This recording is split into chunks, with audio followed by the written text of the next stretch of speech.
quiz. Yeah. No, Whoa, yeah, we can it's put Magical another Realism talk. Jam. Hello, hola, ¿cómo estás? I will be doing this Bien. presentation completely in Espanol. Just kidding, but I wanted to get my papi chulo on. Yes. How y'all doing?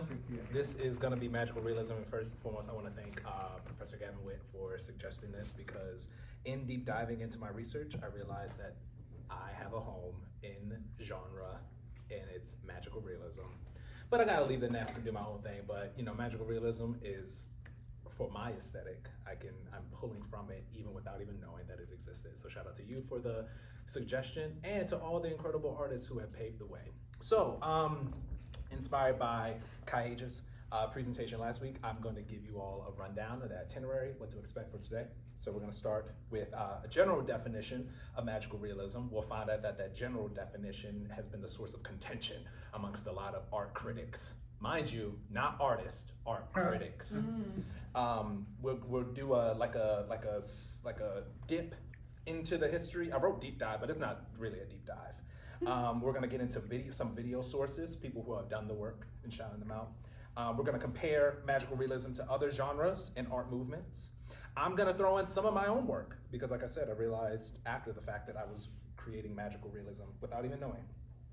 And we're going to read the play, so we'll ask for some volunteers. And then there's also a theater game that is utilized for grade school kids, but I would ask if anyone is interested in playing a game and how to implement magical realism into theater, because what I found in my research is that it started as a visual art movement or a visual art genre, then to literary art genre, but there hasn't really been a forward like magical realism theater movement, even though after the fact critics have named Angels in America magical realism, but these playwrights, they weren't devising it as if it were a magical realism piece.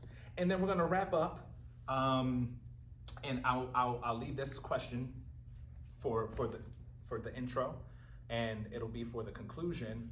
I'll ask, where do you see magical realism pop up in media? So just not really soloing it out into just one genre of art, so in any media. And do you see yourself incorporating magical realism in your future projects? So let's get into it. I'm Jam. This is Magical Realism, a presentation by Jam. All right, so here goes the very straightforward definition. Magic realism or magical realism is a style of literary fiction and art. It paints a realistic view of the world while also adding magical elements, often blurring the lines between fantasy and reality. Magical realism often refers to literature in particular with magical or supernatural phenomena presented in an otherwise real world or mundane setting, commonly found in novels and dramatic performances. Despite including certain magic elements, it is generally considered to be a different genre from fantasy, which we'll get more into because people were boxing and fighting about it, and they still are. They probably still are to this day. Because magical realism uses a substantial amount of realistic detail and employs magical elements to make a point about reality. While fantasy stories are often separated from reality, magical realism is often seen as an amalgamation. That is a bunch of different things put together. I know y'all get that, but you know, just for the footer of real and magical elements that produces a more inclusive writing form than either literary realism or fantasy. So I said a lot of words. Let me just bring it on down, okay? Oh, I know them. You know them? Who they? No. Oh, this is like a presentation, but if you want to talk, go ahead and talk. If it has, you know, if you want to interject, I don't mind. I like those faces. But yeah, no, those are some German faces, okay? So we have Franz Roh on the left, who is famous for popularizing the term. However, it was actually, and please help me out, I need some help from the people, Joel Philipp Friedrich Freyer von Hardenberg, aka novelist. Yeah, Who? Dave's name, huh? Yeah. History has described him as a polymath, someone who has a wide range of knowledge. But so fun fact, they're both German. Novelists actually use the term first. Who did it first? And I'm only saying it like this as a joke because again, in throughout history, it's like magical realism was not a thing. Who said it first? My culture, it turned into culture wars, and we'll get into Latin America and all that. But it started in Germany. Okay, so time to debunk all of those rumors about Latin America, specifically Colombian artists. They love to claim that. They love to claim it, but they was wrong. So novelist uses the term first in one of his journals to describe not really an antithesis, but more so a progression away from German expressionism. And let me look through my notes. Excuse me, I have some pointers here that's going to help me out. So critiquing and moving away from post-expressionism. This is the late 1700s, early 1800s. And then Franz Roh, who's also German, a writer and critic, uses the term to describe in contrast to German expressionism later in 1925. Excuse me, please hold. So Mr. Roh saw expressionism as a sort of existential flight, which sought to delve into a world form in almost mystical perspective, while magical realism was a return to the real world, producing a result of, quote, profound calm and thoughtfulness. Roh described the movement as a decantation and a clarification which endowed all things with a deeper meaning and revealed mysteries that always threaten the secure tranquility of simple, ingenious things. Thus, magical realism in Roh's vision was a return to reality, and this definition completely separates it from fantasy, from science fiction, from fabulism, which we'll also get into a little bit later. So imagine the world that we're in right now, and without even knowing it, the walls are seeping with spirits. But then, don't think derogatory, like spirits as in like, oh, I'm gonna get you. We often, I even see, and this is a recent movement of when performances are happening here specifically, there is the acknowledgement of that we are on indigenous land. I would consider that a magical realism sort of aspect to the theater, and that we're acknowledging that this land goes beyond what we're just seeing as the institution. And with indigenous cultures, there is a mysticism as far as their spirituality and beliefs. So yeah, so imagine just like the setting of where we are, but underneath there's like this magical, mystical thing that's always there. It's not completely separate. And please, there's a lot of, I'm gonna be challenging a lot of these critics. So if you also have like, well, Jam, please let me, because I feel this is the world stage of like what it is that we're doing. We're stepping up to become the critics, if we want to, maybe not all of us, but to not only be the artists, but also be the critics of our own work. Okay, I digress now. All right, moving on. That'll be a lot of this, because even this research did inspire me to like, okay, well, I have my own definition of magical realism, because I see that that's really all it takes is to put yourself forward, make a claim, and then see whose claim balances out. And yeah, I'm not trying to, I'm just trying to be somebody, I'm trying to go somewhere. Okay, next. So, let me clear this out. So, speaking of Roh, I found some images of the journal that he, and where he used the term magical realism. Again, just taking from different artists of the time and making it very clear that German expressionism is old and outdated. We need to move past this idea of objectivity, new objectivity, focusing on the object, and instead focusing on the fabric or what makes up the entire piece. So I was finding, and how the artist represents that, how the artist represents the invisible, the fantastic within the mundane. So I found, here are just some slideshow or some slides.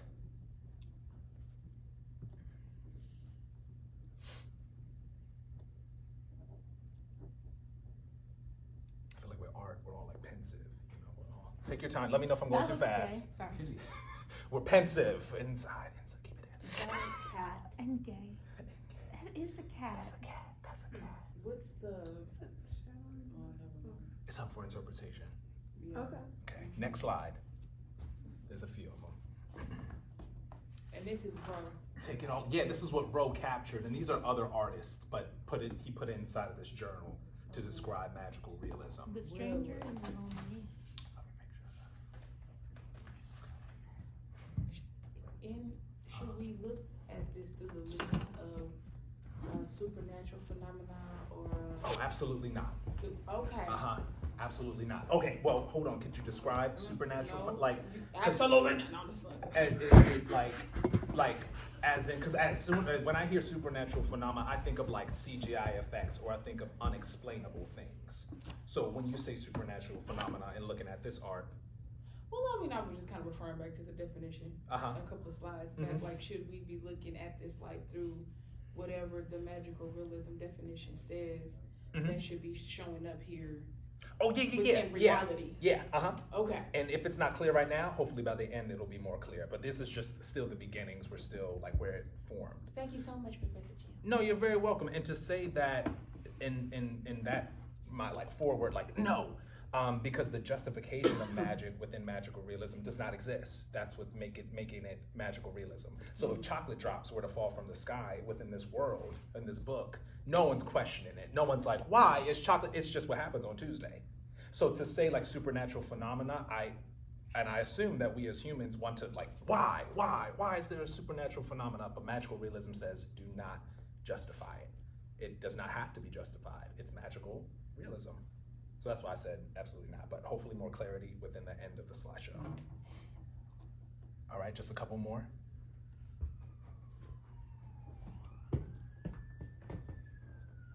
All right. So I'm going to read this quote.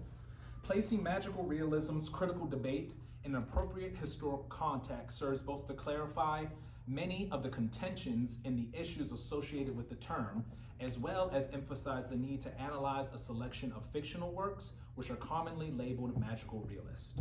So speaking of fictional works, we have here Italian writer Masimo Bontempelli. Actually, how was that, Deborah? That was all right. That's good. Thank you. Could you pronounce? Oh, yeah, Massimo Bontempelli. Bontempelli. That's him right there. A fine young man. Look at that. Yeah. So he is quoted with, he is charged the first to apply magical realism to writing. So this breakaway from German expressionism in the early 1920s. That's no chill, No chill. Yeah, them nostrils. But yeah, he was inspired by this movement, and Rowe later on went to denounce his entire. He even regretted the fact that he even brought up magical realism because of the contention that it brought later on. We'll get into that. So yeah, Bontempelli is the creator of 900, an international Italian publication. This is what it looked like. I have a tweet. I love academic Twitter. Bontempelli tweets. No, not love Oh, that. I was like, now that's No. a magical realism. Right, and we are really Sure. seeping into reality. So this is perhaps the earliest portrait of Leopold Bloom with another artist. Earliest published illustration for Ulysses appeared in 900. Carrier d'Italie et de Europe. Come on, y'all. It's Culture in 1926, along with fragments of the novel in French. It was by artist Mariette Lévis and dated 1925. She was born in Vienna.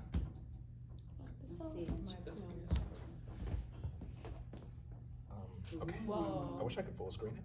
But this is from that magazine, The web. Oh, the 900. the 900. So just to give you some context. So magical realism, its influence, it migrated. It went over, it crossed borders and boundaries, and I bring that up to say that is the very nature of the genre. It doesn't belong to any particular culture, any particular person. It is a human collective genre. Oh no! No! Yeah, it just keeps No, going it happens to me all the forward. time. All right. So let's read this here. At first, a necessary step to understanding the practice of magical realism in the mid-20s in Italy is to review its critique of realist representation. Bontempelli evolved multiple strategies for the purpose of signaling his belief that the old realism had run its historical course. Like other talented modernists who move in various post-realist directions, we have abstraction, we have futurism, new objectivity, the new thingness. In surrealism, Bontempelli drew up a mini novel of brief comic dialogue to counter realist narrative conventions. Experiments in narrative framing produced multiple perspectives that also defied realist presumptions about time and space. The author definitely eschewed the teleological finality of the epic and, I lost my place. And the 19th century novel, a choice that moves the works deeper into the realm of mystery. Bontempelli was the editor-in-chief of 900, also moved aggressively in critical writings to attack 19th century European realism, calling it a literature for crickets. Yeah. I agree. Literature for crickets. Linked to positivism in an outdated culture, realism no longer held up, he thought, either as an aesthetic or as an epistemological grounding. Well, He blasted realism for sterility, petite bourgeois sentimentalism, anemia, and defeatist obsession with the downtrodden cowards, the Bano. And that was like, damn, he really going in. So I just, I see why they was mad. They was really mad. And I get it, in order to bring something new into the world, you gotta be angry, you gotta critique the old thing to bring something new. But to say that, the art wasn't bad. There might be someone who comes across trying to bring in something new and it's like, this is the new thing, but it's terrible. So that idea of evolving and actually being well studied into, because I'm pretty sure Rowe and Bontempelli, in their schooling, in their education, they learned about expressionism, it was hacked to their head. I can imagine them, defying that, but being well studied, knowing what it is that they're going against or countering. Yeah. Make sure I don't got nothing. Real drama. Yeah. Rowe later went on, and this is on record, Franz Rowe, who popularized in 1925, he attributes no special value to the title magical realism. And this was because him using the term got a lot of pushback from the critics, like, what do you mean? This will never be a thing. But so he gave up, and he was in Germany. But magical realism, Bontempelli took it to Italy, and through his publication and using the term in his publication 900, that was shipped all over the world. It went from Italy. I thought I saw Bulgaria, France, obviously, and then it makes its way across the Pacific Ocean. Let me read this. Sorry, I just realized it over here. So yeah, contention amongst critics in who coined the term and what the term means. Latin American artists popularized the genre, and there is still debate about the internationalization of the term. So I'll read here. Rowe's magic realism also influenced writers in Hispanic America, where it translated in 1927 as Realismo Mágico. I'll say magical. Venezuelan writer Arturo Uslar Pietri, who had also known Bontempelli, wrote influential magical realist short stories in the 30s and the 40s that focus on the mystery of the reality of how we live.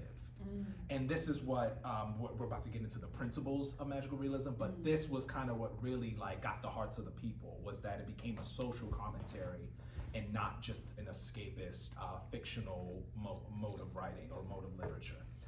Luis Liel attests that Uslar Pietri seemed to have been the first to adopt the term Realismo Mágico in Hispanic America in 1948. There is evidence that Mexican writer Elena Garro used the same term to describe the works of E.T.A. Hoffman, but dismissed her own work as a part of the genre. Really? She sure did. People dismissing their work in here. I don't think they wanted the smoke. I don't think they wanted the smoke, which makes me think, how well, what kind of money was they getting to be critics? I don't know, because it's We need to have a conversation. It's something to be said, because didn't you say Rowe also was like, you know what, scrap that, scrap everything I said. Reputation, maybe not being invited to things, going up against the status quo, and expressionism at the time was the status quo. You know, in the words of you, authoritarianism, that was running the problem of the day. It surely was. Well, I'll continue. French, Russian, Cuban writer Alejo Carpenter. Hold up, you good? Get some more. Get some. Okay. Rejected Rowe's magic realism as tiresome pretension. Developed his related concept, lo real maravilloso, which is marvelous realism in 1949.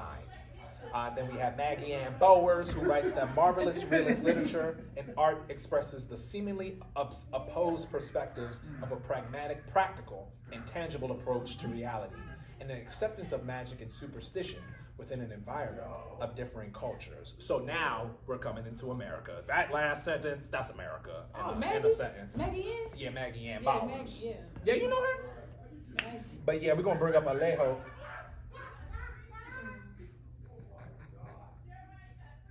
These kids, it's the last day of classes and they're graduating. They're happy. I'm gonna let it slide. Little do they know. Let's rock. They should All right. just be happy to stay.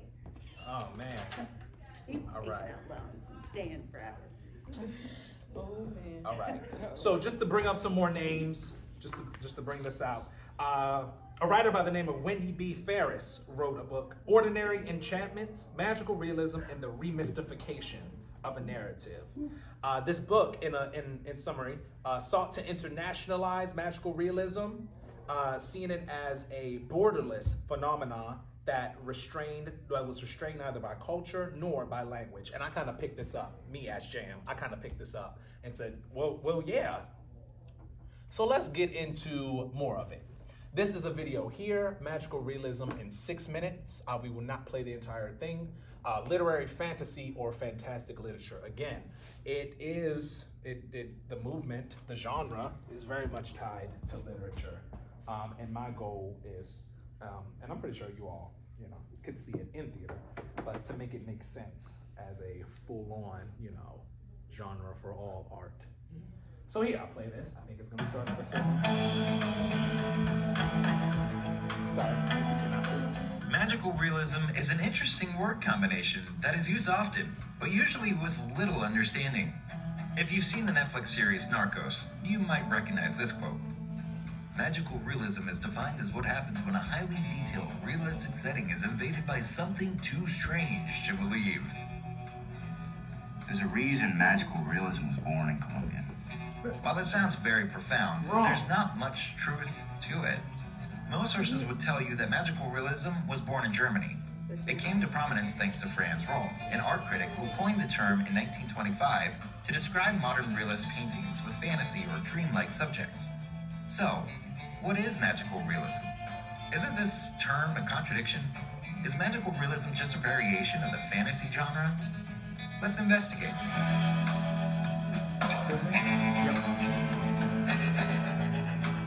If you'd like to see more content on literature, be sure to give us a like and tell us which topics you want to learn about next. No. The roots of magical realism go back much further than Franz Roll. See, for example, Nikolai Gogol's short story, The Nose, originally published in 1836. In the story, the main character loses his nose. That nose becomes a man. That man walks the streets of St. Petersburg, and that fact doesn't shock a single character. No. Among a multitude of sources and definitions, magical realism fits closely with the vision of Alejo Carpenter, a Cuban novelist who became obsessed with the marvelous real. Carpenter describes magical realism as an unexpected alteration of reality, an unaccustomed insight that is singularly favored by the unexpected richness of reality, or an amplification of the scale and categories of reality. To paraphrase, it is a style of writing fiction that is deeply rooted in reality, describing it in such detail that the overwhelmed readers don't question supernatural things that casually enter the mix. So, what is required of magical realism? All right. Cool. So what is required of magical realism? In order to write or put on a performance of magical realism, reality must be there. It must be the collective understanding of reality, not, oh, well, this is my perspective. No. If there's a building, if there's a courthouse, we know these things collectively of like reality, even if that mostly means the constraining, constricting parts of reality. Put it in there. Magic is required of magical realism. It's in the title. I didn't make up the rules. Some element of magic, whether that's, and to make it and put it in simplified terms, anything that obstructs reality. Like what? How can you put it? Hold on, now we're gonna get into that. And it, requirement, question mark, a social commentary. Jan personally does not believe that there needs to be social commentary for magic realism. We can just write to write. It doesn't have to say anything, but we have allegory and symbolism and messages and maybe codified language that we like to maybe talk about the regime. Yeah. So, a question. So you're that last comment, you suggesting that for your own purposes, involving a personal theory or application, you don't feel it has to have that. But in terms of our understanding the kind of core foundation of theory or practice, is that, I don't know, do they claim that it wants to have that? They Or do claim. critics come in and say it used it? That part, the Okay, critics okay, part. And thank so you. I'm taking the part of the critic and kind of just easing off for the artist Right. who might want to be, who might is interested But in utilizing magical, yeah. In- But this is what made it's so popular. And I could see it as very useful and helpful for the artists who might not want to outright talk about the regime. regime. So, yeah. So this is the tenets of magical realism. What did Carpenter here say? Defining magical realism as an unexpected alteration of reality, an unaccustomed insight that is singularly favored by the unexpected richness of reality, or an amplification of the scaling categories of reality. Hashtag magical realism. That's something I would tweet. How did he say that today at 15, 17? Oh, that's He's his still alive? great-great-great-grandson. you know? Okay, cool. I'm like, whoa, Got the same name. Twitter. So this is a quote from L'Oreal Maravilloso. Latin America is a land filled with marvels, and that writing about this land automatically produces a literature of marvelous reality. So, do you know for a fact that's his descendant? Sorry, it's not for just, That was a complete joke. It's not his Okay, descendant. so I think how's he tweeting? So a lot of you know, like on Twitter, there'll be accounts that just like feed out quotes in the persona. But it's an Alejo Carpenter account? Yeah. Yeah, That's cool. Yeah. that's I the don't know if estate. he actually said that. From a lot of I have to take my salt and clean it. Beckett Yeah. has an awesome Twitter. I It's think an that- awesome I'm sure he does. Whitney Houston got one too. Sometimes. So yeah. Okay, so. sorry. No, it's cool. Can I ask you a question? Yeah. So, marvelous reality is a synonym for magical realism. It is not. I'm glad you asked that. It is Alejo's interpretation of magical realism because he is one of the critics who decided that magical realism it belongs to Latin America, which you know, it don't. But he saw the statuettes, he saw the principles as being very relatable to the movement of indigenous cultures against the Spanish, the majority Spanish culture, the government. So he really took it to heart. This video or another video describes his obsession, which I'm like, damn. Boy. So he might have, there's some personal feeling, there's some things that need to be unearthed. I mean, he did amazing things with it, like he made his entire, but it's basically like his spin on magical realism, marvelous reality. And there's a little bit of a translation issue, I think, and also just evolution of language. That marvelous, we say marvelous kind of like, oh, it's wonderful, marvelous, right? But if you think of wonder or marvel, that part of it, it's something that makes you marvel at it. Oh, yeah, Makes you yeah. wonder, right? Marvel. It's like maravilloso is that which inspires wonder, amazement. So more closer to magical than just like, oh, it's really like not like cool, yeah, whatever. Yeah. Make sense? Marvel Comics, It Marvel. makes sense. Yeah. So it's also empowering because it's like we can make up our own spin on whatever genres we're learning. So yeah, so here are some more characteristics. Again, the previous slide was like what's required, and that was just someone's verbiage about magical realism, but these are more so of the characteristics, and I'll get into depth with them. So we have fantastical realism elements. I don't want to rehash that, a real world setting. I do want to get into this next word right here. Please bear with me. Please continue to hold and exist. Authorial reticence. Beautifully. Okay, yes, thank you. Authorial reticence. Is that how you pronounce it, Gavin? Authorial reticence is the deliberate withholding of information and explanations about the disconcerting, fictitious world. The narrator, if there is one, is indifferent, a characteristic enhanced by this absence of explanation of fantastical events. The story proceeds with logical precision, as if nothing extraordinary had taken place. Magical events are presented as ordinary occurrences. Therefore, the reader accepts the marvelous as normal and common.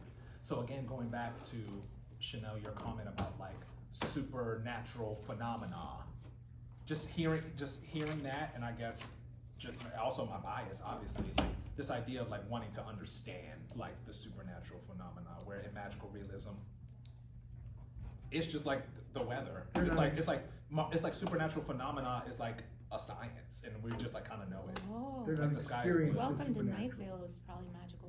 We perceive them as supernatural from outside, but they're not experienced as supernatural. But that's the no, I think you're. Yeah. Is that right? Yeah. No. The opposite of Poe. No.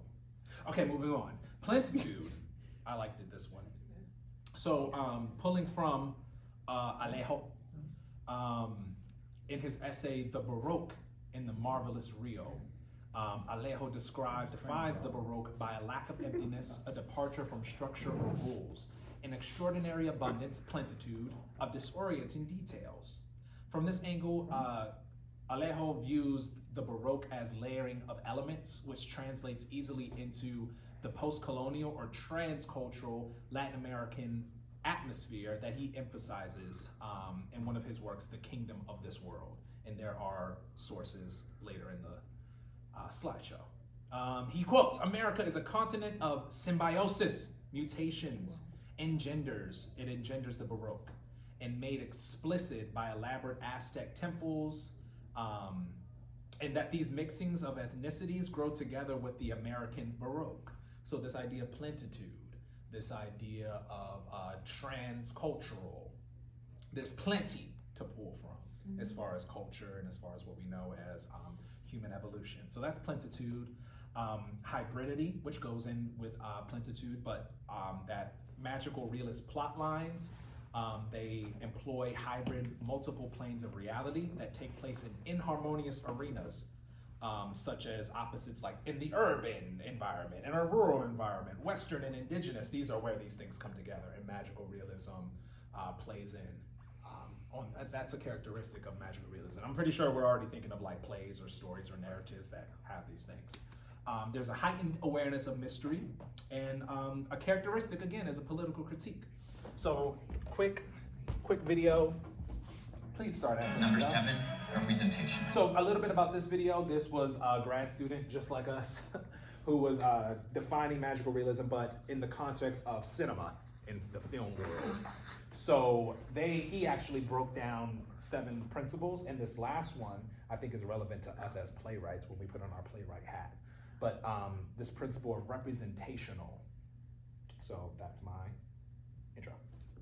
This is perhaps one of the most important distinctions of magic realism. The fantastical elements aren't arbitrary and for entertainment. They exist to represent ideas already present in the story, but in a supernatural form. Magic realism is based on the representation of what is possible, but not probable. So, what do other scholars have to say on the subject? Well, that one dude from earlier, Jean-Pierre Dury, who thinks that magic realism is too vague to be a genre, actually gave one of the other best definitions. According to our most restrictive definition of the term, the magic realist aims at a basis of mimetic illusion while destroying it regularly with a strange treatment of time, space, characters, or what many people consider the basic rules of the physical world. Interesting. Let's compare that to Black Swan. Okay, I then want we to go into compare it Black to Black Swan. Swan. I will send this slideshow. Thank you. Yes. So yeah, to me personally, a super empowering mode and technique in order to provide commentary and to reimagine. I feel like this semester we've been reimagining a lot, specifically with abolishing prisons and this genre really promoting that reimagining, but also, like having restrictions and rules and outlines to this world that you're creating. And this last video I'll show is from a student Colombian filmmaker.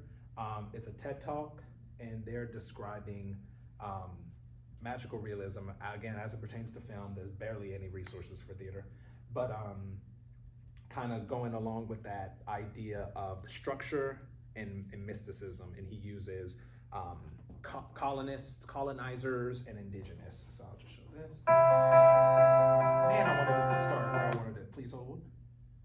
It's about one something. Of all the problems that happened. And Luis Ospina was in fact part of this generation, known as the Hollywood Art Dadaist movement. I noticed something peculiar. These stories they used to focus on were extremely absurd. They were weird. At the end, Luis Ospina appeared for the conversatory, and I asked about his education, about anecdotes with artists, and the differences in working films in the United States and here in Colombia, which he expressed that in the United States there was a unique technicality of filming. Right here. Way more centered in itself than what Colombian filmmaking is. Luis Ospina also said that the stereotypical Colombian filmmaker tries to copy what culture in the United States is, or what problems in the United States are. What's wrong with that is that they make their own version of those exact same problems, reaching an aesthetic which is in fact not natural nor real. This happens because we don't live on that exact same culture, making it seem forced and unoriginal as the themes start to revolve around basic cliché subjects. That's the biggest problem with Colombian filmmaking. It ignores the absurdity, the beauty, the chaos in which people in their own culture live in. When you place a character to live in a Latin world. Okay, well, I forgot the part where I wanted to show, but basically, that wasn't it. Apologies. But for the sake of time, I'm going to move on. And basically, I think it's even earlier, actually. Is it? I did get something out of it. I'm glad you did, but that wasn't it. Anyway. Oh, here it is! Look at you. Look at you. Apologies. All right, we're going to have to, please bear with me. Two major aspects for their filmmaking since the making during the colonial times. First, there's a structure, which was brought by the colonizers. And then there's the magic that comes from the indigenous tribes and adds up to that mixture. Magic has always been the aspect that explains the absurdity of beliefs, behaviors, and actions, while the structure comes from copying other cultures, which nowadays could be imposed as social media and the way technology shapes the world virtually into a more Americanized form of culture. So, if you find Latin people whose life often depends more on a social media, you can understand why they wouldn't find things as odd. If you find the people who have more problems in Latin America, you will understand how them being impacted by actions will make them believe that whatever they're experiencing is more natural than what they think. And in a certain perspective, they are actually living a form of magical realism. I would argue and say that we all are, but it just seems that according to the lived experience of a certain culture, that magical realism really resonated with folks of Latin America. Again, Jan would argue that if you look hard enough, it's for all people, and everyone is experiencing some form of oppression, some form of something, so we can all indulge, and I say that to say, like, not to hinder ourselves from utilizing the genre in our own work, and that it doesn't particularly belong to any. I think it's there in Defenses, I think it's there in Joe Turner's Come and Gone, I think it's there in Piano Lesson. It's there. Moving on for the sake of time, sorry, we are Number 7, Presentation. Sorry, it's just the Borges was one of his 4 Bs. You said piano lesson. He's very. You said Oh, piano, yeah. and he said Joe Turner Come and Gone. That's great. All right, you already getting into it. That's one of the slides. I was gonna be like, all right, shout them out. I was But gonna, okay, you already I would doing say it. Sugarland. On Sugarland, it's like magical. We talked about that. Yeah. So yeah, I'm a breeze through this last part. There's some participatory going on. It's been a minute. All right. So in comparison to other genres, and I did not mean to put philosophies, but it's there. So you have I think I just typed that by accident. I meant to put something else, but I forgot to undo it. In comparison to other genres and philosophies, maybe you have postmodernism. So some have argued that connecting magical realism to postmodernism is a logical next step. And by that I mean to further connect the two concepts, their descriptive commonalities between the two that in an essay by Belgian critic Theo de Haan, Magical Realism and Postmodernism, found the similarities. And here there's a list of compiled characteristics that one might typically attribute to postmodernism, but that also could describe literary magic realism and performative magical realism. Self-reflexiveness, metafiction, eclecticism, redundancy, multiplicity, discontinuity, intertextuality, parody, one of my favorites, the disillusion of character and narrative instance, the erasure of boundaries, the destabilization of the reader. That reminded me of Metropolis, which I currently watching, because apparently it's a part of the public domain now. Yeah. So Jam is adapting it and adopting it. I'm gonna take it as my own. But just this idea of redundancy and using that as a part of a commentary for society. And then I'm gonna breeze through this one, but Jam has found another home in fabulism and how it compares to magical realism. So fabulism is traditionally refers to fables, parables, and myths, and is sometimes used in contemporary context for authors whose work falls within or relates to magical realism.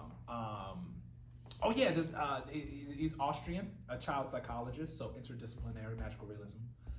Bruno Bettelheim suggested that fairy tales have a psychological merit, that they're used to translate trauma into a context that people can more easily understand, specifically children, and help to process difficult truths. Bettelheim posited that the darkness and morality of traditional fairy tales allowed children to grapple with questions of fear through symbolism. Fabulism helped to work through these complexities, and in the words of Bettelheim, make physical what is otherwise ephemeral or infallible, in an attempt of understanding those things we struggle the most to talk about: love, loss, transition, etc. And What's his name? His name is Bruno Bettelheim. Bettelheim is Bettelheim,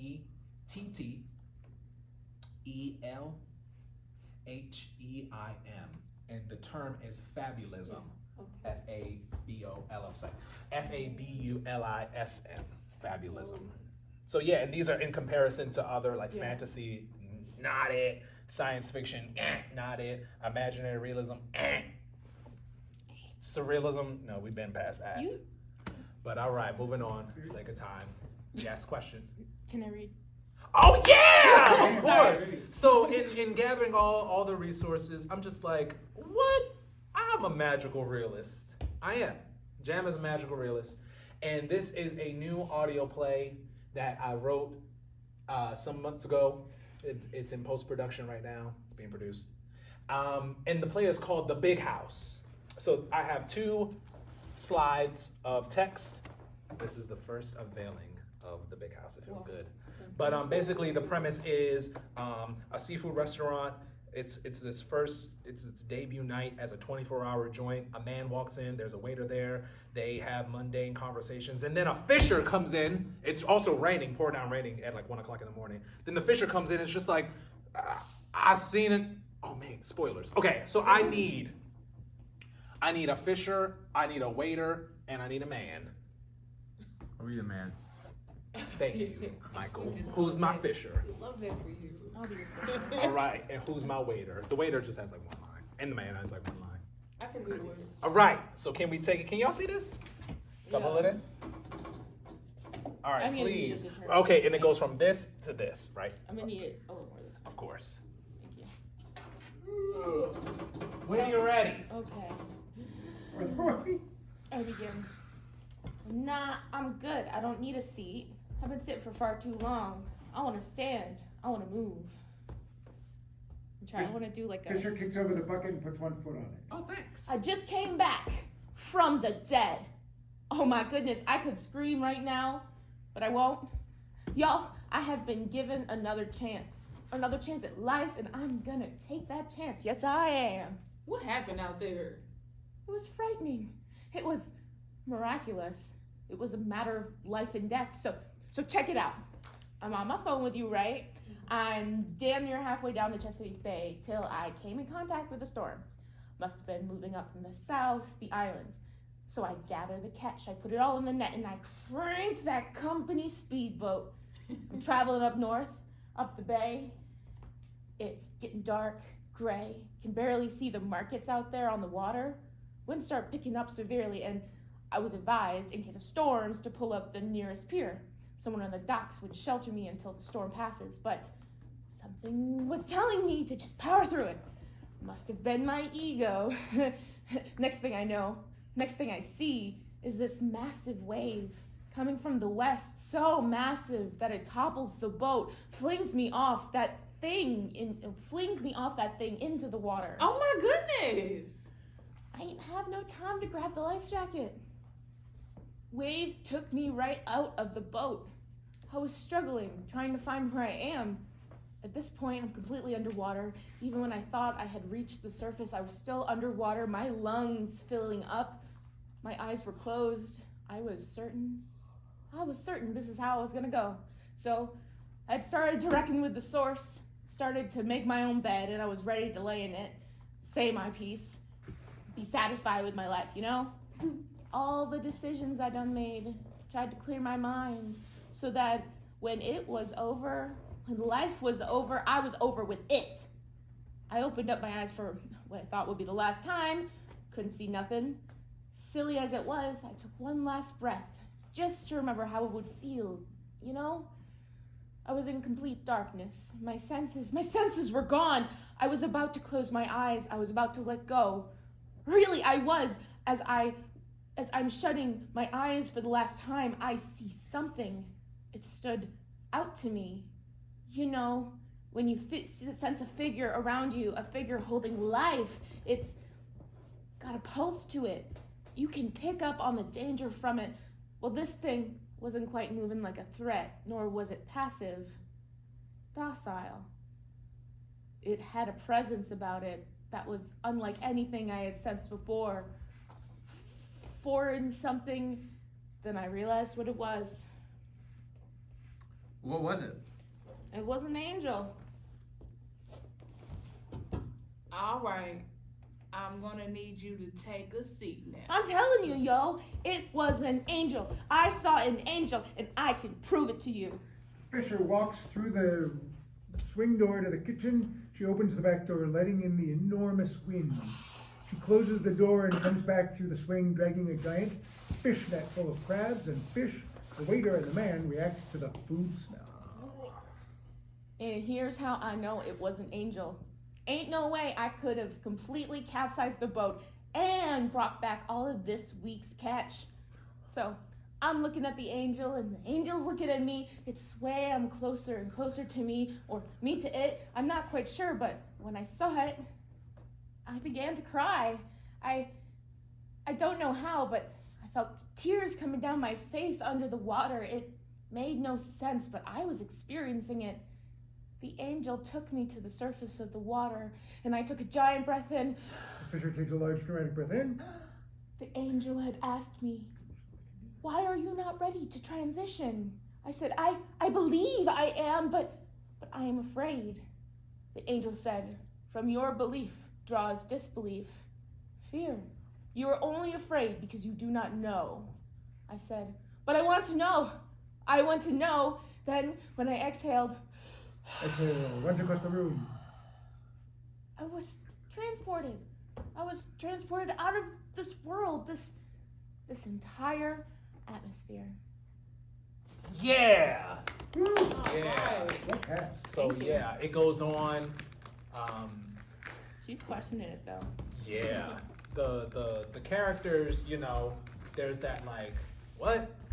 There's not an instant like shut down of the characters are allowing the Fisher to explain and goes on to tell the story. And it doesn't necessarily make them believe or disbelieve that the Fisher's telling the truth. It ultimately, in how the play ends, spoiler alert, is that it makes the Fisher realizes that she needs to quit her job and go follow her dreams and her passions, and it forces the other characters to do so too, instead of asking like, well, what is an angel? How do you know that?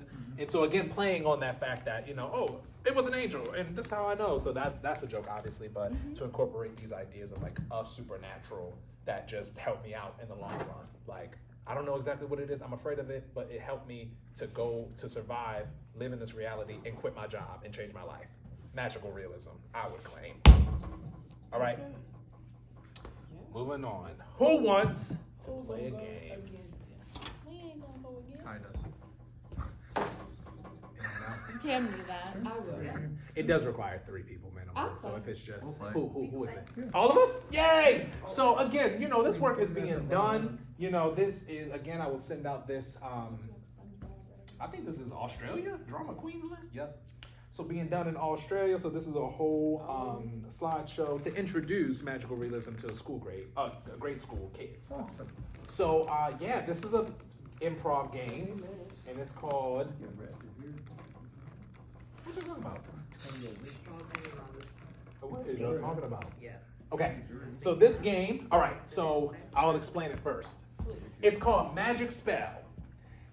So we're gonna start a simple improvisation.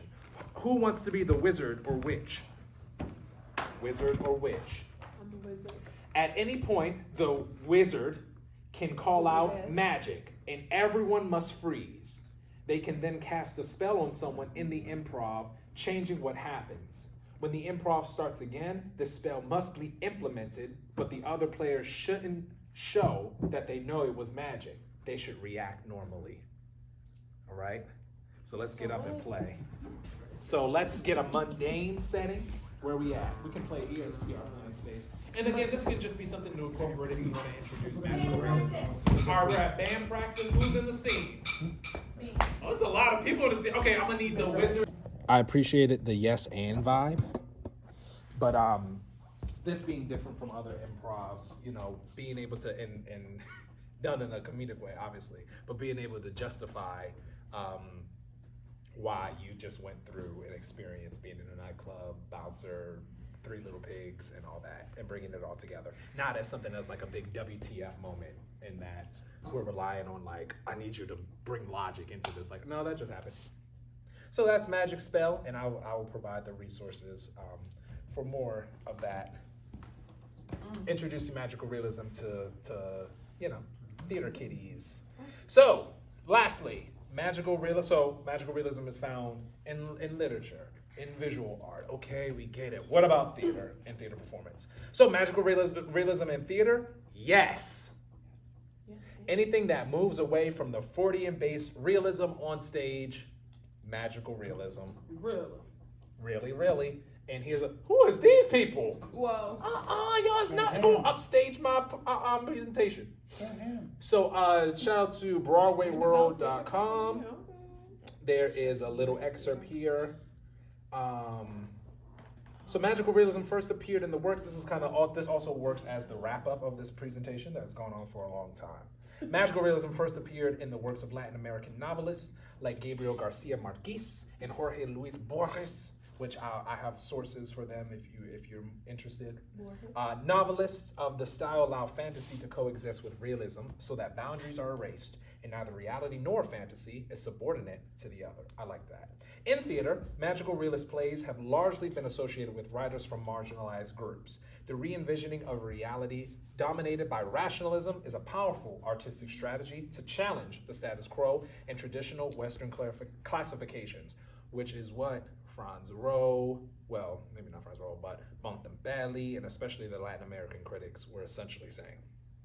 I'm gonna continue to go down with some examples. We have Jose Rivera, has a 1992 play Marisol, which is an apocalyptic version of the Bronx where a young woman meets her guardian angel who warns Marisol that angels are planning a revolution against a senile god. Rivera recalled the impetus for his shift from realism, quoting, quote, "I was exploring my cultural heritage by writing in a new form, employing the myths and legends of my grandparents. That was a real liberation for me." These are not paid actors. Tommy Kushner. We also have Sarah Rue. Oh, is it? Oh, my bad, y'all. What's Tony Kushner? Tony. Did I say Tommy? I call him Tommy. Yeah, my bad. I call him Tommy. That's when we go out for drinks. It's Tom. Tommy's brother, Tommy. Lesser known.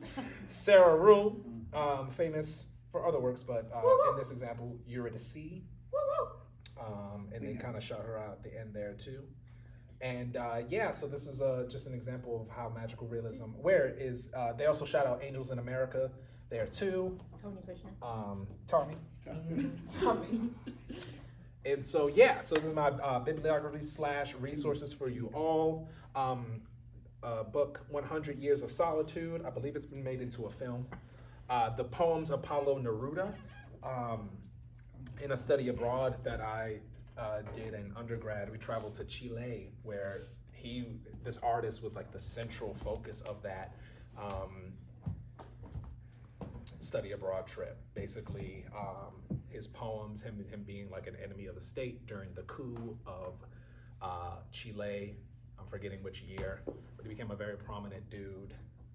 And we actually walked in his house as like it's a historic site in Chile, and we like walked through his house. It was cool. Beloved by Toni Morrison. The Big House by the world premiere. That's my playwright pseudonym. It's magical realism. Like Water for Chocolate by Laura Esquivel. And The Wind Up Bird Chronicle by Haruki Murakami, which sounds very familiar. Murakami is a name we had in here. Right. It was. Murakami? I don't know, maybe. Maybe. I don't, when even like, not just now, but even when I put it together, I was like, but I didn't look further into it. And these are my sources here. All of them are accessible. 2 of these are accessible through the Albert Cook Library resource. And this, I believe, these are just abstracts that I took from for definitions. But and that it's going to that abstract. So yeah, to bring it all together, here we go. Got one last word I'd like to leave with you all. Or a couple words. Hold on, please. Please bear with Couple me. me too. Please bear with me. Take me somewhere. I'm past this now. I really 35 am. more minutes of class, so. If there's okay. Time is on your side. Okay. Time is on his side. Yes, it is. Please hold. Yes. Pepper's got to run out in the middle of Okay. All right. So this is taken from Swords and Silver Rings. The term magical realism,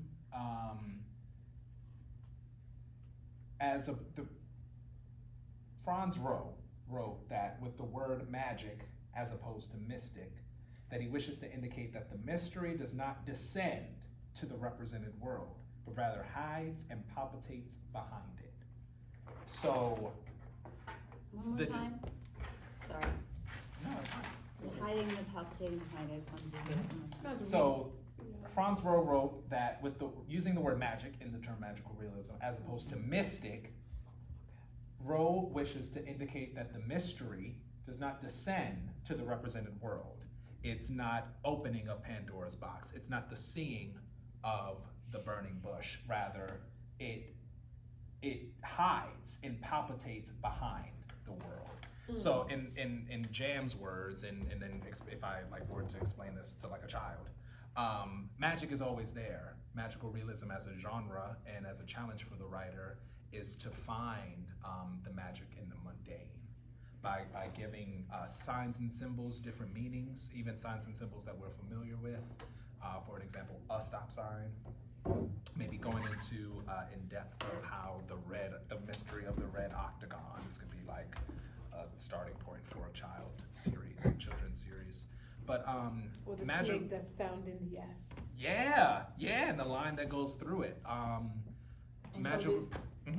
So like this idea that it doesn't come from some mysterious something from above. It isn't some type of religious understanding, but it's something that dwells within. No hierarchy. It dwells among us. It's already there. It's up for us to discover it and to bring it to the forefront.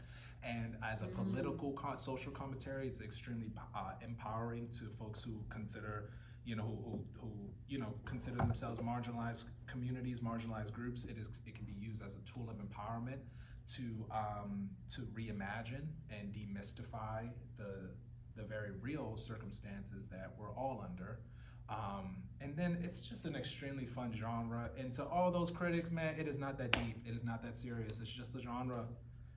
That's to all the critics, you know, because they were just up in cahoots. Like whether it's